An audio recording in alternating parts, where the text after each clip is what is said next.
अध्याय 24. विनोद विलसितम. थट्टा मस्करीचा खेळ. श्री गणेशाला नमस्कार असो, श्री सरस्वती देवीला नमस्कार असो, श्री गुरु महाराजांना नमस्कार असो, श्री कुलदेवतेला नमस्कार असो, श्री सीता व श्री रामचंद्र यांना नमस्कार असो, श्री सद्गुरु साईनाथांना नमस्कार असो. मागच्या अध्यायात दयेचा सागर श्री साईनाथ थट्टा मस्करीत देखील कशी शिकवण देत असत ते सांगेन म्हणून वचन दिले होते. सांगेन हा मीपणाचा ताठा आहे. सद्गुरूच्या चरणी मीपणा टाकून शरण असावी, म्हणजे कथा आपोआप सांगितली जाईल. श्रोत्यांनी ती आदरपूर्वक ऐकावी. सदा कलंकरहित व पापरहित असलेले साधू सज्जन महापुरुष ढगांशिवायच्या स्वच्छ आकाशाप्रमाणे शुद्ध व कोणत्याही वाईट आचरणाशिवायचे असतात. साई महाराजांचे भजन स्वार्थ व परमार्थ हे दोन्ही प्राप्त करण्याचे साधन आहे. तसेच आत्मस्वरूपाकडे लक्ष लावून जीवाला समाधान देणारे आहे. ज्यांच्या मनात आपले हित साधायचे असेल त्यांनी या कथेबद्दल पूज्य भाव धरावा, म्हणजे श्रेष्ठ आनंद भोगायला मिळेल आणि जीवाचे सार्थक होईल. ही कथा श्रवण केल्याने श्रोत्यांच्या आत्म्याला शांती मिळेल. संसाराबद्दलची कारणाशिवायची भीती दूर होईल. परमानंदाचा लाभ होईल आणि मरणोत्तर चांगली अवस्था किंवा जन्म हातोहात प्राप्त होईल. साई समर्थ दुसऱ्या माणसाच्या मनातल्या गोष्टी जाणणारे असल्याने भक्तांच्या भावनेचा हेतू ओळखून त्यासाठी जरूर ते आपले कर्तव्य पूर्ण करून दिलेल्या वचनांची फेड करतील. साई समर्थच माझ्या बुद्धीला प्रेरणा देणारे आहेत. तेच आपल्या वचनांचा आशय माझ्याकडून वधवून घेतात. माझ्या बुद्धीप्रमाणे स्वार्थ व परमार्थ साधून देणारा त्याचा तात्पर्यार्थ म्हणजे सारांश मी कथन करीन. आंधळे किंवा रातांधळे नसताना देखील व डोळे चांगले असून देखील लोक आंधळे असतात. देहबुद्धीच्या योगाने म्हणजे देह हाच आपला आत्मा आहे अशा भ्रमामुळे त्यांना आपले हित कळत नसते. हा देह तरी कसा आहे त्याचा क्षणाचाही भरवसा नाही. आपल्या पुढे मी उपरण्याची ओंजळ पसरून कळकळीची विनंती करतो की एक क्षण या कथेची गोडी चाखा. थट्टा विनोदाची सर्वांनाच आवड असते, परंतु बाबांची ती थट्टा विलक्षण तऱ्हेची होती. थट्टेतून सुद्धा ते सर्वांच्या कल्याणाचे सारच ऐकणाऱ्यांच्या मनात ठसवीत असत. लोक थट्टा करणाऱ्याच्या नादी लागत नसतात, परंतु बाबांच्या थट्टेसाठी मात्र सबकलेले म्हणजे चटक लागलेले असत. आपल्या वाट्याला ती कधी येईल याची ते आवडीने वाटच पाहत असत. थट्टा बहुधा कोणाला आवडत नसते, परंतु ही बाबांची थट्टा लोकांना फार आवडत असे. त्यातून तिला जेव्हा हावभाव व अंगविक्षेप यांची जोड मिळत असे तेव्हा तिचा हेतू लगेच साधला जात असे. सहजपणे प्रयत्नाशिवाय केलेला अभिनय, हसरा चेहरा व डोळ्यांच्या गमतीदार चेष्टा यामुळे जेव्हा त्यात रुचीची भर पडत असे तेव्हा त्या थट्टेच्या श्रेष्ठ गोडीचे वर्णन करणे अशक्य होत असे. आता माझ्या अनुभवाची नाविन्यपूर्ण व थोडी उपदेशाची एक गोष्ट सांगतो. थट्टेतून परमार्थाची शिकवण कशी उद्भवली त्याचे गौरवपूर्ण वर्णन ऐका. प्रत्येक रविवारी शिर्डीत आठवड्याचा मोठा बाजार भरतो. उघड्यावर तंबू ठोकून खरेदी विक्रीचा व्यवहार चालतो. तेथेच मग रस्त्यावर भाजीपाल्याचे ढीकच्या ढीक पडतात आणि तेली व तांबोळी म्हणजे विड्याची पाने विकणारे यांचे समुदाय चौरस्त्यावर बसतात. अशा एका रविवारी दुपारी मी बाबांपाशी त्यांचे पाय दाबीत बसलो असताना एक आश्चर्यकारक गोष्ट घडली. दुपारचा तो दरबार नेहमीच फार खच्चून भरत असे. त्यातून रविवार व बाजारचा दिवस असल्याने पुष्कळ लोकांची अनिवार्य गर्दी लोटली होती. बाबांच्या समोर उजव्या बाजूला बसून खाली मान घालून नामस्मरणासह मी हळूहळू त्यांचे पाय दाबीत होतो. माधवराव डाव्या हाताला, वामनराव उजव्या हाताला व श्रीमंत गोपाळराव बुट्टी त्यांच्या नेहमीच्या जागी बसलेले होते. काकासाहेब दीक्षितही तेथेच बसलेले होते. तितक्यात माधवराव हसले आणि "का अण्णासाहेब, हे दाणे कसले चिकटलेले दिसत आहेत?" असे म्हणत त्यांनी माझ्या कोटाच्या बाहीला बोटाने स्पर्श केला. तर त्या कोटाच्या वळकट्यांमधून दाणे आढळले. ते कसले म्हणून पाहू जाता आणि डावे कोपर लांब करता खाली फुटाणे गडगडत पडताना आणि मंडळी ते टिपताना दिसले.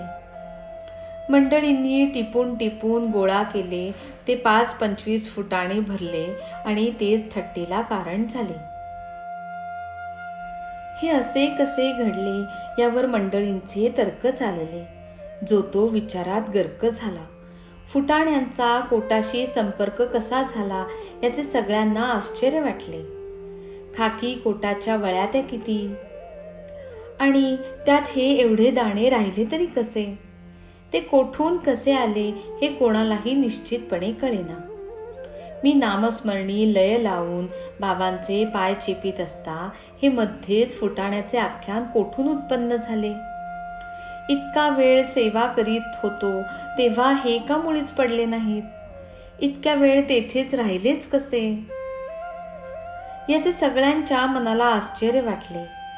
ते फुटाणे कोठून आले, कोटाच्या बाहीच्या वळीत ते अडकून राहिले कसे याचे जो तो आश्चर्य करू लागला. तेव्हा मग बाबा काय म्हणाले ते ऐका. बोध देण्याच्या अनेकांच्या अनेक वेगवेगळ्या पद्धती असतात. साई महाराज ज्याची जशी पोहोच किंवा प्रगती असेल त्याप्रमाणे त्याला शिकवण देत असतात. त्यांची पद्धत विलक्षण होती आणि त्यांची रीत फार मजेची व आठवणीत ठेवण्याजोगी होती. दुसरीकडे पाहिल्याचा किंवा ऐकल्याचा अनुभव मला नाही. बाबा म्हणाले, या हेमाड पंताला एक एकटे खाण्याच्या आवडीची वाईट सवय आहे. आज बाजाराचा दिवस साधून हा भरपूर फुटाणे खाऊन आला. एक एकटे खाणे बरे नव्हे, पण याची खोड मला माहीत आहे. हे फुटाणेच त्याची साक्ष आहेत. त्यासाठी उगाच आश्चर्य कशाला करायचे? त्यावर मी म्हटले, कोणाला दिल्याशिवाय एकटे खाणे माझ्या मनाला ठाऊक नाही. या वाईट सवयीची वार्ता मला लागू केली तरी लागणे शक्य नाही. बाबा, मी आज या घटकेपर्यंत शिर्डीचा बाजार पाहिला नाही. तेथे गेलो तरच फुटाणे घेणार आणि खाण्याची गोष्ट तर मग नंतरच. दुसऱ्या कोणाला फुटाणे एक एकटे खाण्याची गोडी असेल, परंतु मला तशी खोडी नाही. दुसऱ्या कोणाला आधी थोडी दिल्याशिवाय कोणती वस्तू मी तोंडात टाकीत नाही. त्यावर मग एखाद्याची आपल्या पायी भक्ती चढवण्याची बाबांची युक्ती पहा. माझे स्पष्टीकरण ऐकून ते काय म्हणाले तिकडे लक्ष द्या. जवळ असेल त्याला तू देतोस, पण कोणी नसेल तर तू तरी काय करणार? मी सुद्धा अशा परिस्थितीत काय करणार? पण मला आठवतोस का? मी नाही का तुझ्याजवळ? मला एखादा घास देतोस का? अशा प्रकारे फुटाण्याचे केवळ निमित्त करून बाबांनी एक कायम टिकणारे तत्व ठसविले. इंद्रियाधिष्ठित व इतर देवता, प्राणापानादी पंचप्राण व गार्हपत्यादी पंचाग्नी यांना फसवून म्हणजे यांच्या प्रित्यर्थाची कर्मे टाळून देवता, प्राण, अग्नी, वंचन आणि वैश्वदेवानंतर म्हणजे रोज भोजनापूर्वी अग्नीला आहुती देण्याच्या विधीनंतर अतिथीला सोडून जे लोक जेवण करतात त्यांचे ते अन्न दूषित समजावे. हे दिसायला अगदी लहान तत्व वाटेल, परंतु व्यवहारात लावले तर ते अतिशय महत्वाचे आहे हे लक्षात येईल. जिभेने घेण्याबद्दल म्हणजे तोंडाने काही खाण्याबद्दल जे सांगितले ते फक्त किंचित लाक्षणिक सांगणे झाले. खऱ्या अर्थी हे पाचही विषयांसाठी म्हणजे शब्द, स्पर्श, रूप, रस, गंध असे आहे. ज्या माणसाला विषयांचा उपभोग घेण्याची हाव असते त्याला परमार्थाचा लाभ होत नसतो. विषयांवर जो ताबा मिळवितो त्याचा परमार्थ दास होतो.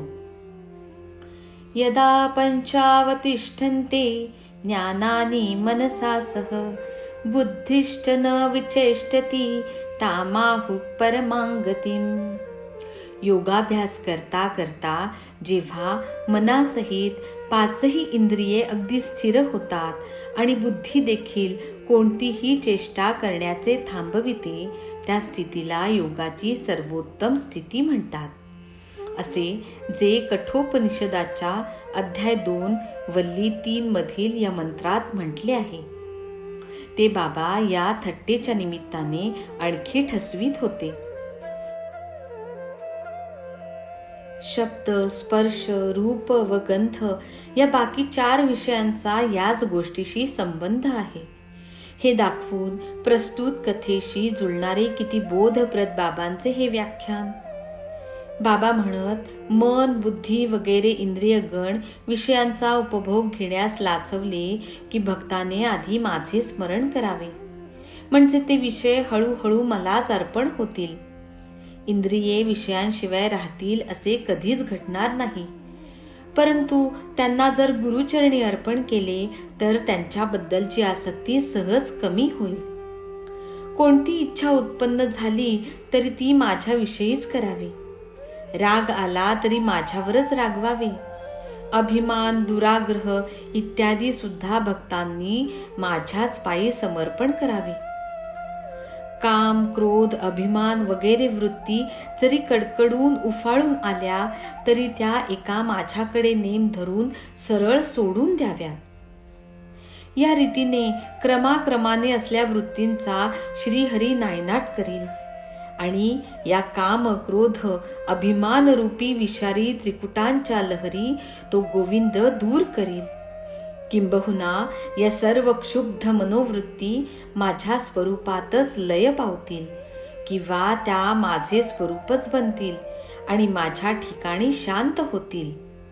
असा सराव होत गेला म्हणजे वृत्ती आपणच शक्तिहीन होतील आणि कालांतराने त्यांचे निर्मूलन होऊन मन वृत्ती शून्य होईल. गुरु सर्व काळी जवळ आहे अशी ज्याची भावना पक्की झाली असेल त्याला विषय अशा प्रकारे कधीही त्रास देत नसतात.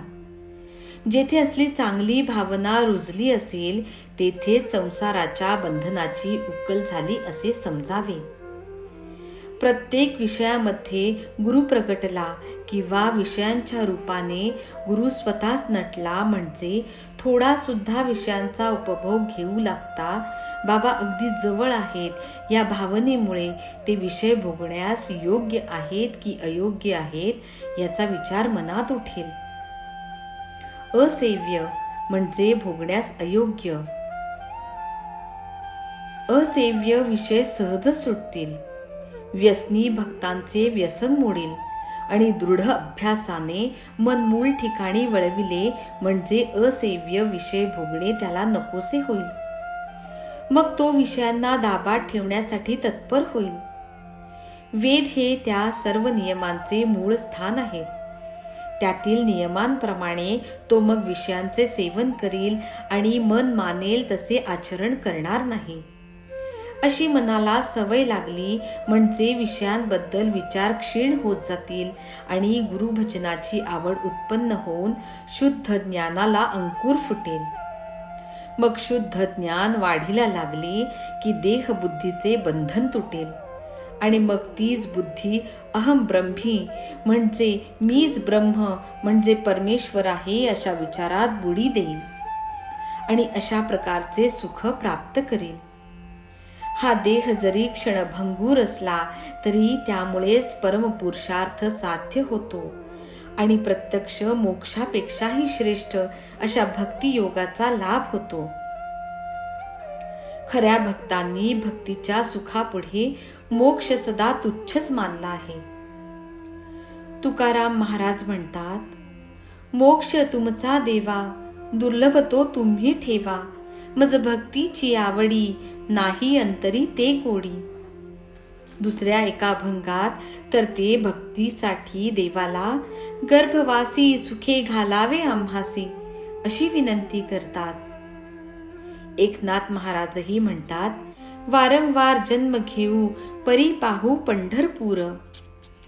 चारही पुरुषार्थांच्या वर या पाचव्या पुरुषार्थाची एक पायरी आहे. भक्ती योगाची सर कोणालाच येणार नाही. भक्तीची तऱ्हा अलौकिक आहे. गुरुसेवेमुळे जो कृतार्थ म्हणजे आयुष्यातले आपले साध्य गाठले आहे असा होईल, त्यालाच त्याचे वर्म नीट कळेल. तोच परमार्थाची प्राप्ती करू शकेल. गुरु व देव यात ज्याचे मन भेद पाहिल त्याने संपूर्ण भागवतात भगवंत पाहिलाच नाही आणि संपूर्ण रामायण वाचून रामाची सीता कोण हे त्याला कळलेच नाही असे समजावे. म्हणून वेगळेपणा पाहण्याचे सोडून गुरु व देव हे एकच जाणावेत. दोषरहित गुरुसेवा घडली म्हणजे विषयांबद्दलची लालसा मुळासकट नाश पावेल. चित्त शुद्ध व पापरहित होईल आणि आपले पवित्र व तेजस्वी रूप प्रकट होईल. मनात प्रबळ इच्छा झाली तर फुटाणे काढणे हा तर बाबांच्या हातचा मळ असेल. एवढेच काय, पण काळ वेळ न लागता त्याहूनही विलक्षण खेळ ते करतील.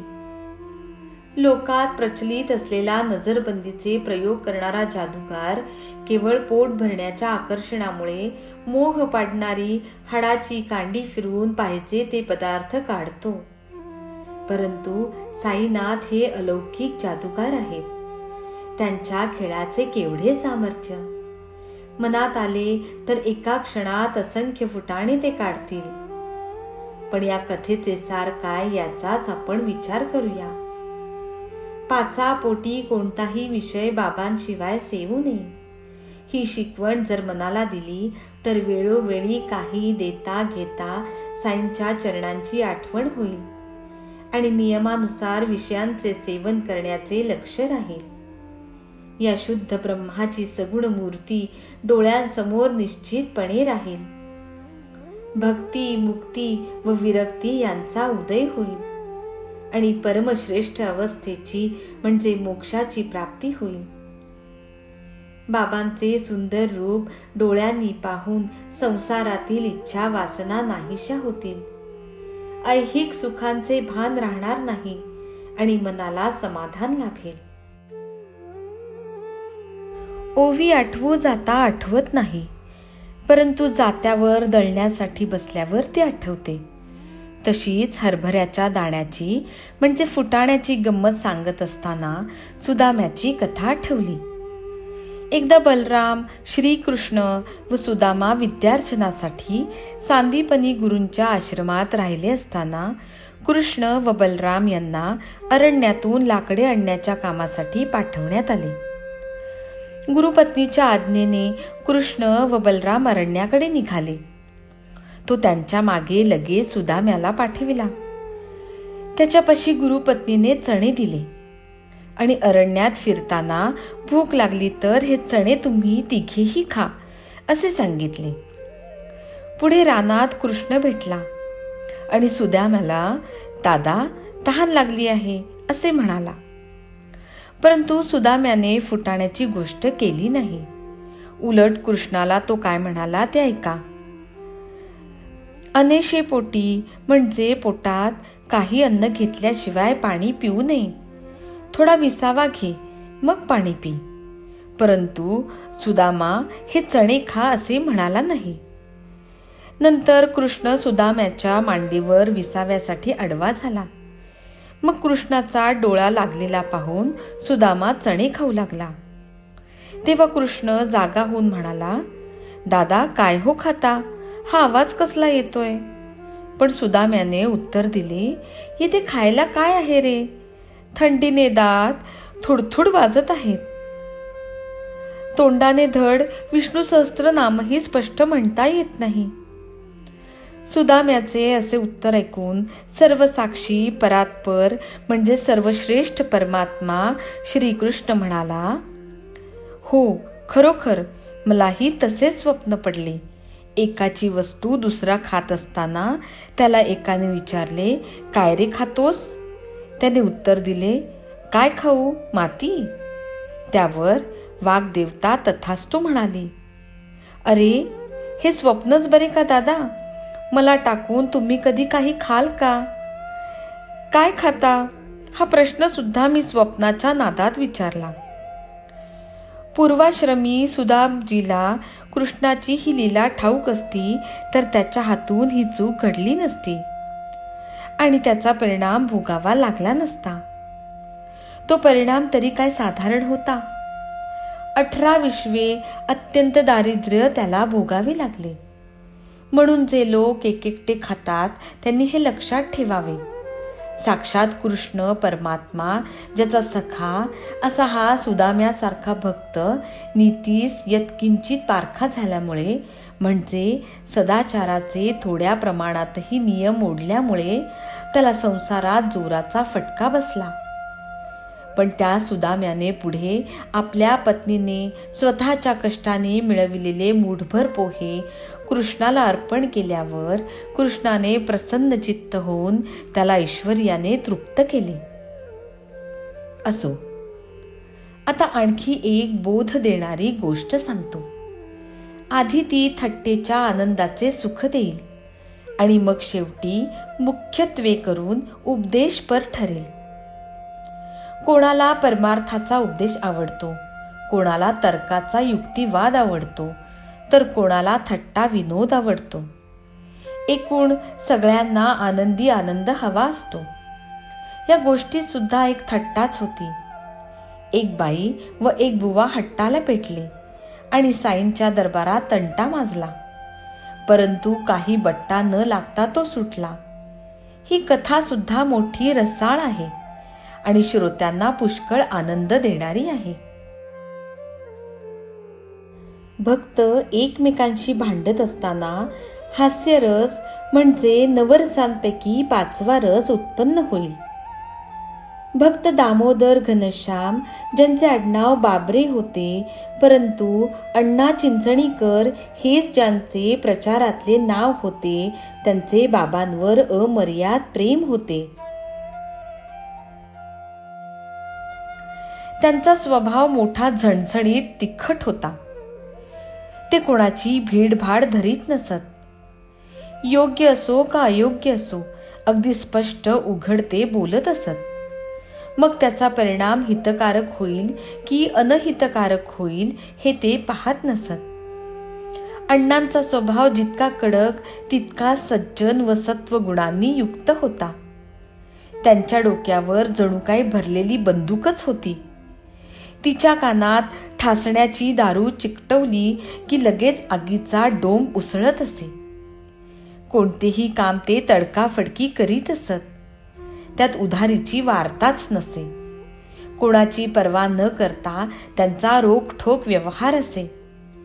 एखाद्या वेळी विस्तव हातात धरता येईल, पण अण्णा त्यापेक्षाही अति कडक होते. असे असूनही त्यांचा स्वभाव अगदी निष्कपटी होता आणि म्हणूनच साईबाबांचे त्यांच्यावर प्रेम होते. असो, असेच एकदा दुपारी मशिदीत भरलेल्या दरबारात कठड्यावर डावा हात ठेवून बाबांची स्वारी बसली होती. बाबा असे तटस्थपणे बसत असत. मग नकळत भक्तांमध्ये भांडणे लावून देत असत आणि रागावणे रुसणे संपले की दोन्ही बाजूंना समजावून शांत करीत असत. कोणी बाबांची कूस म्हणजे काखेखालील शरीराची बाजू दाबून, कोणी पाय हळूहळू चेपून, तर कोणी पाठ पोट दाबून बाबांची नाना प्रकारे सेवा करीत असत. बाबा बालब्रह्मचारी ऊर्ध्वरेत म्हणजे आमरण स्त्री संग न करण्याचे व्रत घेतलेले किंवा मारुतीप्रमाणे वीर्य कधीही सखल न होता सदोदित वर चढलेले असणारे व शुद्धाचारी होते.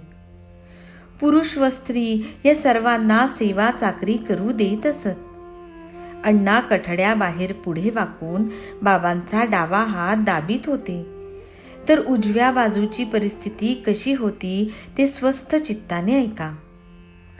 तिकडे बाबांच्या चरणी अनन्य भक्ती असलेली एक बाई होती, जिला बाबा आई म्हणत असत आणि इतर लोक मावशीबाई म्हणत असत.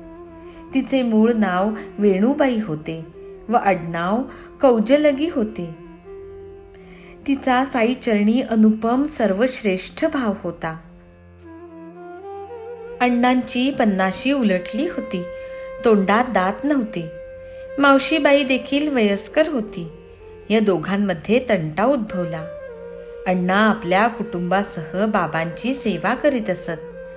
मावशीबाई विधवा होत्या. बाबांचे पोट व काखेखालच्या दोन्ही बाजू दाबताना त्यांना श्वासोच्छ्वास आवरता येत नव्हता. मावशीबाई मनाच्या निर्मळ होत्या आणि साईबाबांची सेवा करण्याची त्यांची शक्ती दांडगी होती. दोन्ही हातांनी पीळ देऊन बाबांचे पोट त्या मळून काढू लागल्या. पाठीमागून ओटीपोटापर्यंत बाबांना दोन्ही हातांनी धरून ताक करण्याच्या मथनी किंवा रवीप्रमाणे त्यांना दाब दाबून घुसळू लागल्या. बाबा सुद्धा हाय हुई करत नव्हते. जणू काही त्यांना काही त्रासच वाटत नव्हता. दाबण्याची विलक्षण तऱ्हा होती. पोट व पाठ सपाटच होत असे. या सर्वांचे मूळ जरी मावशीबाईंचे बाबांवरचे प्रेमच होते, तरी पाहणाऱ्याच्या मनात बाबांच्या शरीराचे काय हाल होत आहेत असे वाटून दयाच उपजत असे. परंतु आपल्यावरचे हे निष्कपट प्रेम पाहून बाबा ही अनुत्तम सेवा भक्तांना आपली सदा आठवण राहून त्यांचे कल्याण व्हावे म्हणून स्वीकारित असत. आपली एवढी काय मोठी तपश्चर्या की ज्यामुळे हा संतांचा सहवास आपल्याला लाभावा. परंतु साईच दिनांवर निसंशय प्रेम करणारे आहेत. ते भक्तांची उपेक्षा करीत नसतात. काय त्या हेलकाव्याची म्हणजे खालीवर हलण्याची, कुसरी म्हणजे कौशल्य. बाबा खालीवर हलत आणि मावशीबाई पण तशीच हलत होती. सेवेची खरेच ही आश्चर्यकारक तऱ्हा होती. अण्णा पुढे वाकलेले होते पण हलत नव्हते. बाई आपल्या सेवेत अगदी गढून गेलेली होती, त्यामुळे तिचे तोंड खालीवर होत होते. अशा वेळी मग काय प्रकार घडला तो पहा. साई सेवेच्या आनंदात पोट मळताना खालीवर होत असताना बाईंचे तोंड अण्णांच्या तोंडासमोर आले. ती संधी पाहून आधीच मोठी थट्टेखोर असलेली मावशीबाई म्हणाली, काय हो अण्णा इश्कबाज, आधी माझा मुका मागता. माझा मुका घ्यायला पांढऱ्या केसांची लाज नाही का वाटत?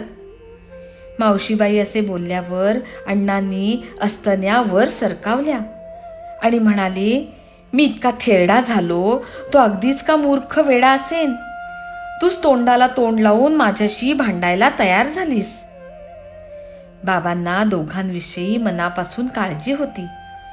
त्यांच्यात भांडण लागलेले पाहून दोघांनाही शांत करण्यासाठी त्यांनी एक नामी युक्ती केली. ते प्रेमाने म्हणाले, अरे अण्णा, उगाच का हा दणाणा मांडलास? आपल्या आईचा मुका घेण्यात गैर काय आहे बरे? हे ऐकून ती दोघेही मनात लाजली.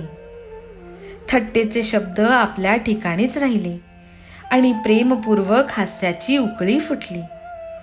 थट्टा सगळ्यांनाच फार आवडली. पाहू जाता ही गोष्ट लहान आहे, परंतु मर्म जाणणारे श्रोते तिची गोडी चाखतील.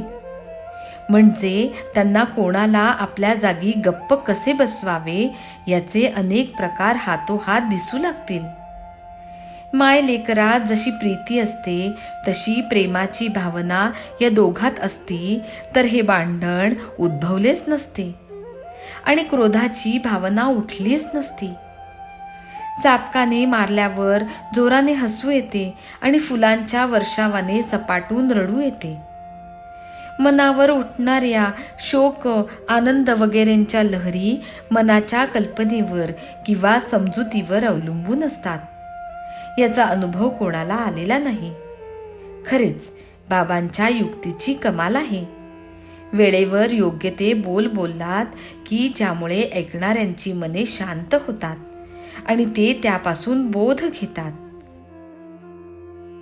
असेच एकदा मावशीबाई बाबांचे पोट रगडीत असताना त्यांची ती अतिरेकता पाहून एका परमभक्ताच्या मनात कळकळ, दया व चिंता उद्भवली आणि तो म्हणाला, बाई, दया करा. ही काय अंग दाबण्याची तऱ्हा? हृदयात थोडी तरी कीव धरा. बाबांच्या स्नायूंच्या नसा तुटतील ना. एवढे शब्द कानी पडताच बाबा आपल्या जागेवरून उठले आणि हाताने आपला सटका उचलून त्यांनी तो जमिनीवर जोराने हाणला. बाबांचा संताप अनावर झाला. विस्तवाच्या निखाऱ्यासारखे चमकणारे त्यांचे डोळे सभोवार फिरू लागले. म्हणजे त्यांच्यासमोर कोण उभा राहील? मांजराची बुबुळे जशी अंधारात चमकतात तसेच बाबांचे डोळे दिवसा चमकू लागले. डोळ्यांच्या ज्वाळांनी आता सृष्टीच जाळून टाकतील की काय असे वाटले. मग त्यांनी सटक्याचे एक टोक 2 हातात धरले आणि पोटाच्या खळगीत खोचले. दुसरे समोर खांबात रोवले आणि खांबाला घट्ट मिठी मारली. सटका 1.25 हात लांब होता. तो सबंध पोटात शिरला आणि आता स्फोट होऊन बाबांचा प्राणच जाईल की काय असे वाटले. खांब पक्का जमिनीत रोवलेला होता. तो काय हलेल?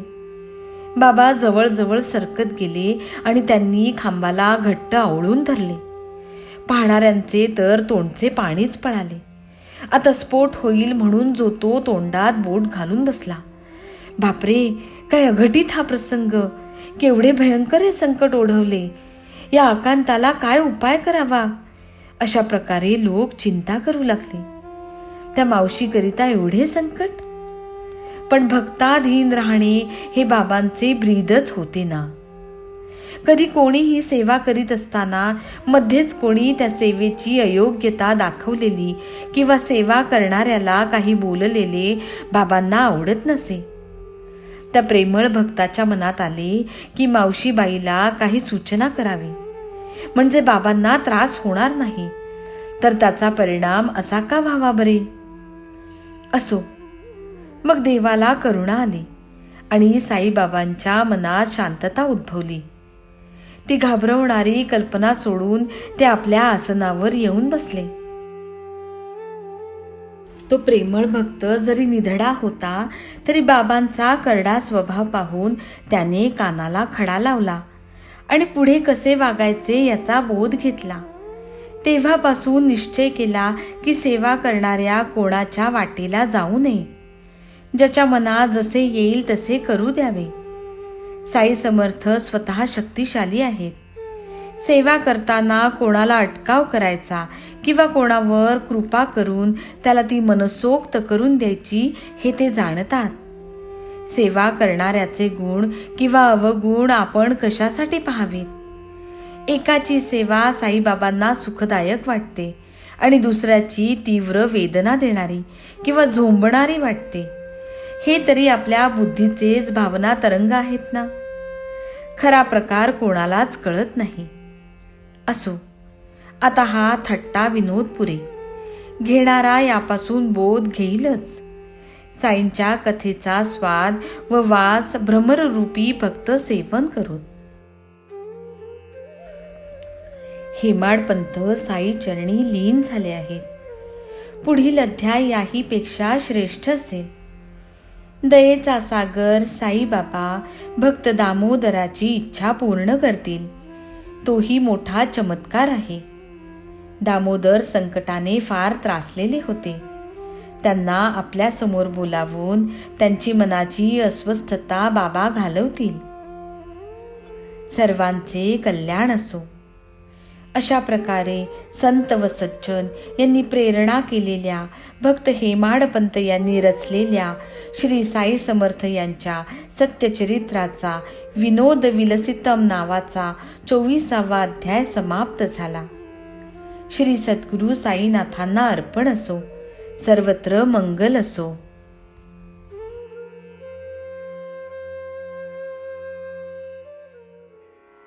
शिर्डी सजाचे लागतील पाय, टळती अपाय सर्व त्याचे. माझ्या समाधीची पायरी चढेल, दुःख हे हरेल सर्व त्याचे. जरी हे शरीर गेलो मी टाकून, तरी मी धावेन भक्तांसाठी. नवसास माझी पावेल समाधी, धरा दृढ बुद्धी माझ्या ठाई. नित्य मी जिवंत जाणा हेची सत्य, नित्य घ्या प्रचित अनुभवे. शरण मज आला आणि वाया गेला, दाखवा दाखवा ऐसा कोणी. जो जो मज भजे जैसा जैसा भावे, तैसा तैसा पावे मीही त्यासी. तुमचा मी भार वाहीन सर्वथा, नव्हे हे अन्यथा वचन माझे. जाणा येथे आहे सहाय्य सर्वांचं, मागे जे जे त्यास ते ते लाभे. माझा जो जाहला काया वाचा मनी, तयाचा मी ऋणी सर्व काळ. साई म्हणे तोची तोची झाला धन्य, झाला जो अनन्य माझ्या पायी.